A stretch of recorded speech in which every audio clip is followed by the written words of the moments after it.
यारब ये मसावात का अंदाज है कैसा, यारब ये मसावात का अंदाज है कैसा, हिस्से में क्यों गरीब के बेचार की रही। अस्सलाम वालेकुम, मैं आपके सामने एक बार फिर दिल्ली से अमन रिजवी। जैसे आप जानते हैं मेरा देश बदल रहा है। वाकई क्या मेरा देश बदल रहा है?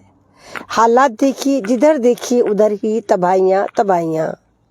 अभी अगर आप लोग सोशल मीडिया पे बने हुए हैं या नेशनल मीडिया पे बने हुए हैं, आपने एक न्यूज़ देखी होगी कि छत्तीसगढ़ में एक पत्रकार को गाड़ दिया जाता है सीवर टैंक में, यानी जहां पखाने का टैंक बनाया जाता है उसमें एक तरह से कहिए कि भारत के संविधान को गाड़ दिया जाता है, पत्रकार को गाड़ दिया जाता है। गाड़ने वाला कौन था? एक कॉन्ट्रैक्टर। उस कॉन्ट्रैक्टर की गलती क्या थी? उस पत्रकार की गलती क्या थी कि उसने उस कॉन्ट्रैक्टर की बेईमानी को बेनकाब करने में अहम रोल अदा करा था। छत्तीसगढ़ का एक पत्रकार था जो ईमानदारी के साथ पत्रकारिता करता था। कोई बहुत बड़ा उसका चैनल नहीं था, लेकिन उसका योगदान बहुत बड़ा था। एक दफ़ा वो एक नौजवान को नक्सलियों की चुंगल से भी छुटा कर लेकर आया था, लेकिन इत्तेफाक से उसके गांव में एक सड़क बनती है। सड़क जिस लिहाज से बनती है वो इतनी घटिया सड़क बनती है, लेकिन जो बजट था उसका वो 120 करोड़ का था। तो वो सड़क को देखता है कि वो कहीं से कहीं तक भी 120 करोड़ की नहीं लगती। वो छोटी सी वीडियो बनाकर उसको डाल देता है। एनडीटीवी की उस पर नजर पड़ती है और एनडीटीवी उस पर स्टोरी करता है। उसके बाद वो जो कॉन्ट्रैक्टर था उसके ऊपर लगाम कसी जाती है और उससे कहा जाता है कि तूने जो ये सड़क बनाई है इसमें बेईमानी है। लेकिन हिंदुस्तान का भाई, हिंदुस्तान में तो आपने देखी कि पैसा फेंक तमाशा देख। यहाँ पर तो पैसा फेंक के कातिल जो है वो मासूम बन जाता है और मासूम जो है वो कातिल बन जाता है। तो सेम यही होता है। वो कॉन्ट्रैक्टर जो है इस पत्रकार को बार बार बुलाता है कि मेरे पास आओ, मेरे पास आओ। ये पत्रकार पहले तो जाने में थोड़ा हिचकता है क्योंकि उसको भी खतरा लग रहा होता है कि कहीं ना कहीं ये कॉन्ट्रैक्टर जो है कहीं मेरे साथ कुछ गलत ना करे। उसके बाद वो कॉन्ट्रैक्टर जो है पूरा यकीन दिलाता है कि तुम्हारे साथ कुछ गलत नहीं होगा। और ये पत्रकार, मेरा पत्रकार भाई, उसके यहाँ चला जाता है। वो कमबख्त जालिम दरिंदा कॉन्ट्रैक्टर, झारखंड का कॉन्ट्रैक्टर जो है पहले उसको तबीयत से मारता है, कूटता है, पूरा उसका माथा यहाँ से फाड़ देता है, कमर की हड्डियों को तोड़ देता है। और उसके बाद टॉयलेट का जो एक टैंक होता है, आपने देखा होगा कि शहरों में तो सीवर होता है, लेकिन गांवों में, देहात में सीवर नहीं होता है। वहां पर अगर आप टॉयलेट बनाते हैं तो फिर आंगन में या कहीं जगह पे एक गड्ढा बनाया जाता है, उसको सेप्टिक टैंक कहते हैं, जिसमें सारा का सारा जो है उसमें आकर जमा हो जाता है। तो वो आदमी बाकायदा वहां पर कॉन्ट्रैक्टर जो है एक वो टैंक बनाता है और टैंक बनाने के बाद उस बंदे को, उस पत्रकार को वहां पर गाड़ देता है। अब गाड़ने के बाद बंदा मिलता नहीं है। 1 जनवरी की बात है, बंदा मिलता नहीं है, उसकी फैमिली परेशान होती है, पुलिस ढूंढती है। लेकिन वो ढीठ कॉन्ट्रैक्टर जो होता है वो वहां के बाकायदा उसके फोटो लेता है और फोटो को वायरल भी कर देता है। यानी ये पैसे का खेल है कि जुल्म की इंतहा करो, फिर पैसे के दम पर आप लोगों को खरीद लो। उसके बाद उसको वहां पर पुलिस छापा मारती है, उस टैंक को खोदती है। उस टैंक के अंदर उस बंदे की लाश मिलती है और लाश के साथ इतनी, यानी कि जिंदगी में इतनी हैवानियत करी गई थी कि जो देखने लायक नहीं है। यानी इसका मतलब ये हुआ कि हिंदुस्तान का जो पत्रकार है, हिंदुस्तान की जो आवाज है, हिंदुस्तान का जो चौथा स्तंभ जो सोशल मीडिया पे काम कर रहा है, उसको भी संविधान को एक तरह से उठाकर इन्होंने टॉयलेट के टैंक में डाल दिया। भारत का संविधान टॉयलेट के टैंक में चला गया। यानी यहाँ पर कोई कानून नहीं है, यहाँ पर कोई इंसाफ नहीं है, यहाँ पर कोई हक की बात नहीं करेगा। यहाँ पर जिसका पैसा उसकी लाठी, यही बिल्कुल सी चल रहा है। लेकिन उसके बावजूद भी सब कुछ चंगा सी, देश बदल रहा है, सच में बदल रहा है। अब आप आ जाइए, देश में तरह तरह के मामले उठ रहे हैं। आपने संभल का मामला देखा कि संभल में किस तरह मस्जिद के ऊपर इन लोगों ने ड्रामेबाजी करी, पूरा प्री प्लान करा। आप ये सोचिए कि जो संभल की मस्जिद है, आप उसको मस्जिद का मामला ना समझ के ये सोचिए कि इलेक्शन की तैयारी है और मुसलमानों को फिर दबाना है, मुसलमानों को फिर खत्म करना है। और उस मस्जिद की आड़ में इन्हें मुसलमानों को अच्छी तरह मारना भी है, पीटना भी है, कत्ले आम भी मचाना है, उनकी मस्जिदों को हथियाना भी है और उनके नौजवानों को जेलों में भी भरना है। संभल में आप देखिए किस तरह पुलिस द्वारा वहां पर फायरिंग करी गई। पुलिस का काम क्या होता है? पुलिस का काम होता है जहां की भी पुलिस होती है वहां की आवाम को एक तरह से प्रोटेक्शन प्रोवाइड कराया जाए। लेकिन क्या हिंदुस्तान की पुलिस ये करती है? हिंदुस्तान की पुलिस, खासकर उत्तर प्रदेश की पुलिस हो, बिहार की पुलिस हो, ये काम बिल्कुल भी नहीं कर पा रही है। ठीक है, तो अब क्या करा इन्होंने? संभल की मस्जिद को जिस तरह इन्होंने ड्रामेबाजी करी, वहां पर सर्वे के नाम पे एक ही दिन में PIL डली, एक दिन में सर्वे चला गया, पुलिस ने बाकायदा मुसलमान नौजवानों के ऊपर गोली चलाई, इससे भी इनका दिल नहीं भरा। अब इन्होंने एक नया ड्रामा, एक नया फितना निकाला कि जो वहां पर संभल की जो जामा मस्जिद है उसके आगे बहुत बड़ा भव्य पुलिस स्टेशन बनाया जा रहा है।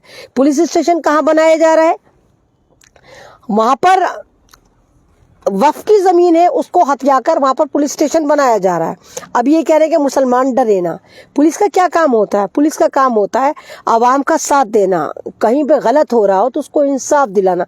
लेकिन क्या अब पुलिस वो काला काम कर रही? पुलिस तो डराने धमकाने काम कर रही। मुसलमान क्यों खौफजदा है? मुसलमानों को पता है कि संभल में इन्होंने कितनी आखिरी मचाई, कितना इन्होंने तबाहियां मचाई, उसके बाद भी इन लोगों को चैन नहीं पड़ा। मतलब 6 तो लड़के ऑफिशियल ही हैं, वहां जाकर पता चलता है। वहां पर जब हम लोगों ने सर्वे करा, हम गए, वहां पर ये कह रहे हैं कि 30 से 40 लड़कों को मार दिया गया।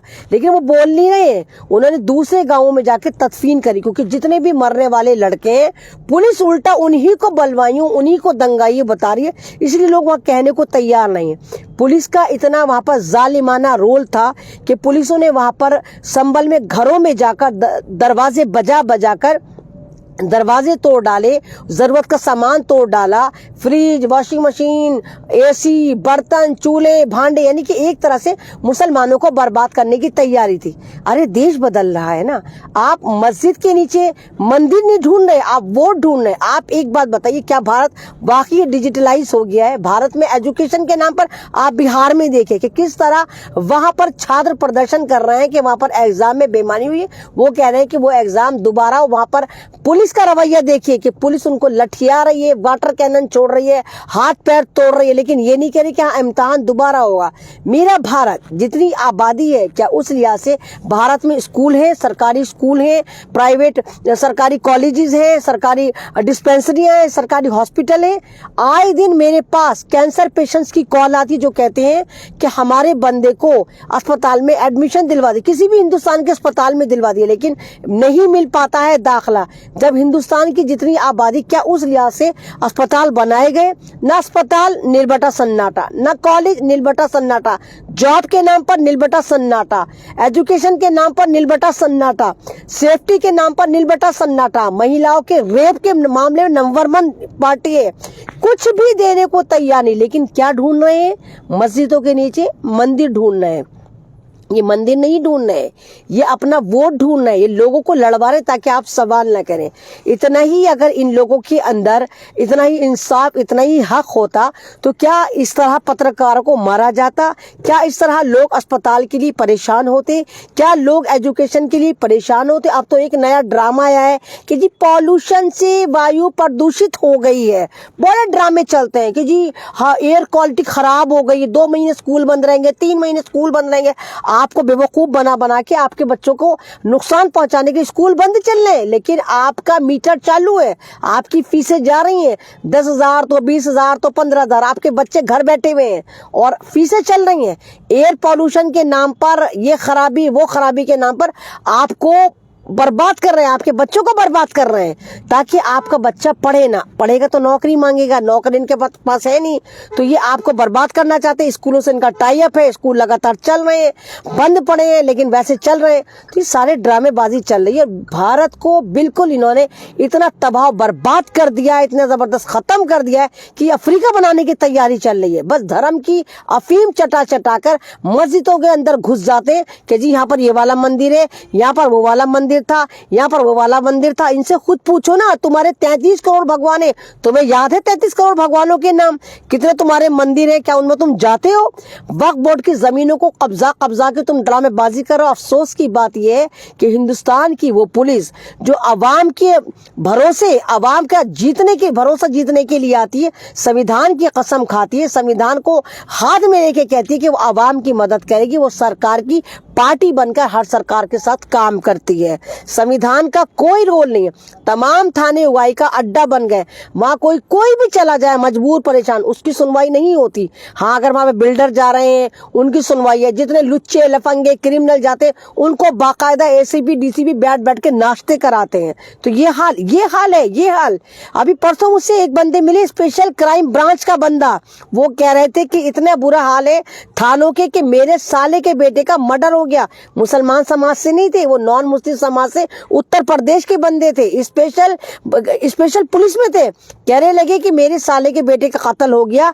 हमने कातिल की पूरी लोकेशन, हमने कातिल का नाम, हमने कातिल का एड्रेस, कातिल के मोबाइल नंबर थाने में दिए, लेकिन गौतम बुद्ध नगर थाना नोएडा में जो है एसएचओ साहब ने पैसा खाकर उनको छोड़ दिया। 2-3 बार ये ड्रामेबाजी हुई, फिर उन्होंने ऊपर से अप्रोच लगाई। जब उनके साले के बेटे कातिलों को मतलब सजा हुई, तो ये सिस्टम है हमारा कि जहां पर हमारा ही नुकसान होता है और पुलिस हमारे ही साथ खड़ी नजर नहीं आती, हमेशा दूसरों के साथ खड़ी नजर आती है। चलिए, हमने माना भारत बदल रहा है, तरक्की कर रहा है, धर्म की अफीम चाट रहा है, अजानों से इनको प्रॉब्लम हो रही है। आप ही देखिए ना, अजानों से प्रॉब्लम है कि जी लाउड स्पीकर नहीं लगेंगे, हमें अजानों से प्रॉब्लम है। आप तमाम लोग जो शहर में है वो भी, जो गाँवों में भी है वो भी, आप देखिए टोटल का टोटल जो सामान है वो लाउड स्पीकर पे बिकता है। सुबह से शुरू हो जाता है रद्दी वाला, पेपर वाला, खुजली की क्रीम ले लो, आलू ले लो, बैंगन ले लो, टमाटर ले लो, कबाड़ी वाला कौन लोग हैं ये लाउड स्पीकर पे नहीं आते। अचार ले लो, खट्टा अचार, मीठा अचार।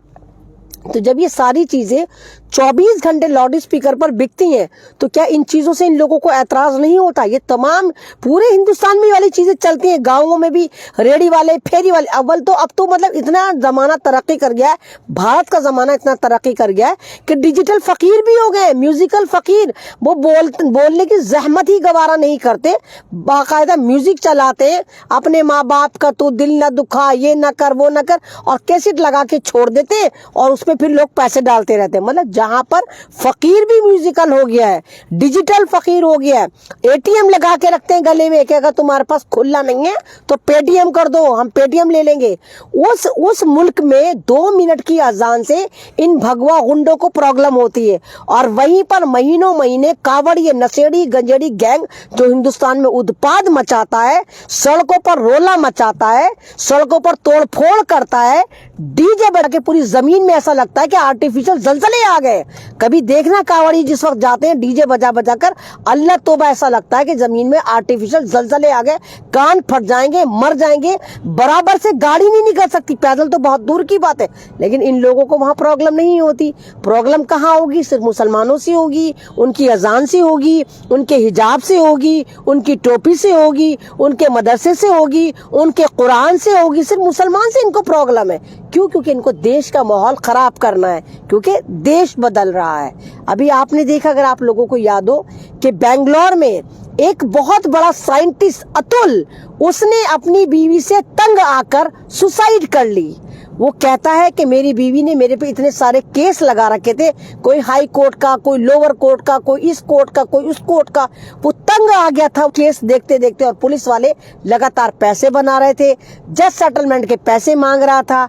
मतलब वो बंदा ये कह रहा था कि मतलब इतना परेशान था। 1 घंटे की उसने वीडियो बनाई, लेकिन उसको इंसाफ नहीं मिला।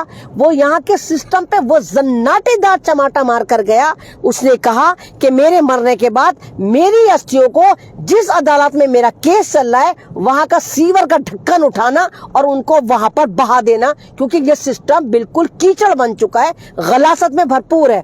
लेकिन देश ने उससे कुछ नहीं सीखा, कुछ भी नहीं सीखा। और परसों दिल्ली में फिर ऐसी एक और बंदे ने खुदकुशी करी, मेरे हिंदू भाई ने खुदकुशी करी। अतुल भी मेरे हिंदू समाज से आता है। 80% समाज के का ये हाल है। भी मुस्लिम समाज की बात नहीं हो रही, इन लोगों के समाज की बात हो रही है, जो ढंडोरा पीट रहे हैं कि मुसलमानों से इनको खतरा है, मुसलमान इनको मार देंगे, गजवाए हिंद कर देंगे, भारत को पाकिस्तान में मिला देंगे। तमाम मुसलमानों को सुबह शाम पानी पी पी के गालियां दी जाती हैं। उन्हीं मतलब ये मुसलमानों के वाक़े नहीं, ये हिंदू समाज का वाक़या है। दिल्ली में एक बंदे ने फिर वही गलती करी, दिल्ली के अतुल ने, कि 1 घंटे की वीडियो बनाई, खुदकुशी करी, पुलिस को कटहरे में खड़ा करा, कोर्ट को कटहरे में खड़ा करा और कहा कि मुझे इंसाफ नहीं मिल रहा। पुलिस वाले पैसे लेके उल्टी सीधी दिफाएं लगा देते जिससे हमारी जिंदगी हराम होती है। तो ये चल क्या रहा है? क्योंकि देश बदल रहा है, वाकई देश बदल रहा है। मैं खुद थानों की विजिट करती हूँ, वहां पर मैं देखती हूँ कि 70 से 80% जो केस होते हैं वो फेक होते हैं, जो लड़कियां लिखवाती हैं अपने ससुराल वालों के नाम रजिस्टर कराती हैं। तो जब हमें पता है कि वो फेक केस है, तो क्या पुलिस वालों को नहीं पता कि फेक केस है? क्या वो चाहे तो इन मामलों को रफा दफा नहीं कर सकते? या जब मेरा देश बदल रहा है, ऊंचाई पे चल रहा है, डिजिटलाइज हो रहा है, तो क्यों नहीं कुछ ऐसे कोड बनाए जाते जहां पर इस तरह के केसों को देखा जाए? थानों में वक्त क्यों बर्बाद करा जा रहा है? थानों में इन केसों को क्यों ले जाया जा रहा है? थाने में क्यों जा रहे हैं केस कि मियाँ ने मार दिया तो ससुर ने मार दिया तो सास ने मार दिया तो जी नंद ने मार दिया तो नंदोई ने मार दिया। मतलब जहां पर नंदोई नंद होती भी नहीं है, सास ससुर होते भी नहीं है, मियाँ से पंगा होगा, पूरे खानदान को फंसा देती है लड़कियां। ये सारी लड़कियों की बात नहीं कही, लेकिन मोस्टली 70 से 80% थाने में ऐसे ही केस रजिस्टर है। तो क्यों नहीं अलग से सेल बनाया जाता? क्यों जबरदस्ती थानों पे इतना प्रेशर डाला जाता है कि जो अहम मुद्दे आते हैं वो तो थानों में हल नहीं होते, लेकिन इन पर पैसा खाकर इधर उधर मामला कर दिया जाता है। और उसके बाद फिर अब ये देखिए कि पढ़े लिखे लड़के खुदकुशियां कर रहे हैं, वीडियो बना रहे हैं, वो निजात पा रहे हैं। उनको पता कि इस सिस्टम में रहेंगे तो मार दिए जाएंगे, इससे अच्छा मर जाएं, एक ही बार का मरना है। इस समाज में रहेंगे तो रोज मरेंगे, ये सिस्टम भी मारेगा, कोड भी मारेगा, लोग भी मारेंगे, समाज भी मारेगा। हम एक ही बार मर के अपनी जिंदगी की आहुति देके इस जंजाल से बच जाते हैं, क्योंकि देश बदल रहा है। कौन सा देश बदल रहा है? कहाँ बदल रहा है? सब परेशान है, त्राहिमाम, रोजगार नहीं, नौकरियां नहीं, कुछ नहीं, हर चीज प्राइवेट हाथों में दे दी। तो होगा क्या इस भारत का? सोचिए, जरूर सोचिए और इसका एक तरह से समाधान करिए कि आप किस तरफ जा रहे हैं। क्या देश हिंदू मुसलमान का नाम है? क्या देश मंदिर का और मस्जिद का नाम है? क्या देश जो है सिर्फ मस्जिदों को तोड़ कर खुदाइयां कर करके मंदिर बनाने का नाम है? क्या आप मंदिर बनाने के बाद देश को सुरक्षित हाथों में दे देंगे? एजुकेशन की बात आप नहीं कर रहे, सिक्योरिटी की बात आप नहीं कर रहे, जॉब्स की बात आप नहीं कर रहे, हिस्सेदारी की बात आप नहीं कर रहे, और आपने सिर्फ देश को लड़वा दिया है हिंदू मुसलमान करते करते। आप मणिपुर की बात करने को तैयार नहीं है कि मणिपुर में आज तक रोजाना किस कदर वहां मर्डर हो रहे हैं, कत्ल हो रहे हैं, मेरी मासूम बहनों को लूटा जा रहा है, क्योंकि मणिपुर में ईसाई हैं। कुकी ग्रुप को मारा जा रहा है, मारने वाले मैताई ग्रुप जो आरएसएस वाले वो मारे, पुलिस के संरक्षण में मार रहे हैं। पुलिस वाले बाकायदा उनको बंदूकें भी दे रहे हैं, गोलियां भी दे रहे हैं, गाड़ियां भी दे रहे हैं, बम भी दे रहे हैं, और मणिपुर पे बात नहीं करते। क्यों? मणिपुर क्या पाकिस्तान का हिस्सा है? मणिपुर क्या चाइना का हिस्सा है? उस तरफ आ जाइए, क्योंकि देश बदल रहा है। चाइना लगातार भारत में घुसे चला जा रहा है, वहां पर बात नहीं हो रही। ऊपर से बारूद मीडिया और बिठा दिया है कि बारूद मीडिया हमारी बात नहीं करता है। वो पहले बारूद लेकर बैठ जाता है चैनल के ऊपर, फिर माचिस लेकर आता है, उल्टे सीधे टॉपिक लेकर आता है, और माचिस से बारूद में आग लगा के देश में त्राहिमाम करके आग लगाता है। आप लोग स्ट्रीम चैनल को छोड़ने को तैयार नहीं है। ये बारूद मीडिया, अब स्ट्रीम चैनल हो वो सरकार की पार्टी है, पुलिस हो वो सरकार की पार्टी है, तमाम संगठन हो सरकार की पार्टी के, देश के लिए कुछ नहीं कर रहा है। आप पॉलिटिकल पार्टियों का देख लिए, उससे ज्यादा जनाजा पॉलिटिकल पार्टियों ने आपका उठा रखा है। आप जिस पार्टी के बंदे को जिता कर लेकर आते वो गद्दार फौरन पैसे लेकर दूसरी पार्टी में छलांग लगाकर चला जाता है और आपको ठेंगा दिखा देता है। आप खड़े के खड़े देखते रह जाते हैं, अरे अल्लाह मैंने तो वोट कांग्रेस को दिया था, ये तो आम आदमी पार्टी में चला गया। हाय अल्लाह मैंने तो आम आदमी पार्टी को वोट दिया था, ये तो बीजेपी में चला गया। तो इस वक्त भारत को जरूरत है कि आप बेवकूफ है, जाहिल हैं आप लोग जो पार्टियों के पीछे भाग रहे हैं, क्योंकि पार्टी आपको बेवकूफ बना रही है। जैसे चॉकलेट के रैपर अलग अलग होते हैं लेकिन अंदर चॉकलेट एक जैसी ही होती है। सेम भारत की तमाम